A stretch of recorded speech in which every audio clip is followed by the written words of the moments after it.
ভালো করে ধুয়ে নিয়ে একটা প্রেসারের মধ্যে দিয়ে দিলাম বেবি পটেটোস, তার সঙ্গে দিয়ে দিলাম সামান্য লবণ আর জল দিয়ে এটাকে একটা সিটি দিয়ে সেদ্ধ করে নেব।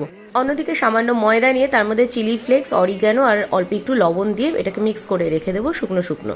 এদিকে একটা বাটির মধ্যে নিয়ে নিলাম মেয়োনিজ, তার সঙ্গে নিয়ে নিলাম red chilli sauce, oregano, chilli flakes, pizza মশলা, তার সঙ্গে সামান্য একটুখানি লবণ আর দুধ দিয়ে আর পেরি পেরি মশলা দিয়ে এটাকেও একটা মিক্সার বানিয়ে রেখে দিচ্ছি এইরকম ঘনত্বের।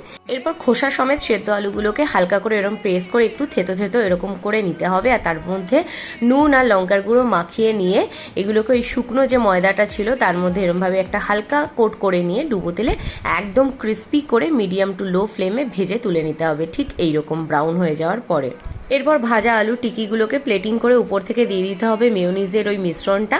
ওপর থেকে দিয়ে দেবো সামান্য একটু পেঁয়াজ কুচি, টমেটো কুচি, পেরি পেরি মশলা আর ধনেপাতা কুচি। ব্যাস, তাহলে আলু টিকি একদমই রেডি। ফুল ডিটেলস কিন্তু রেসিপি ব্লগ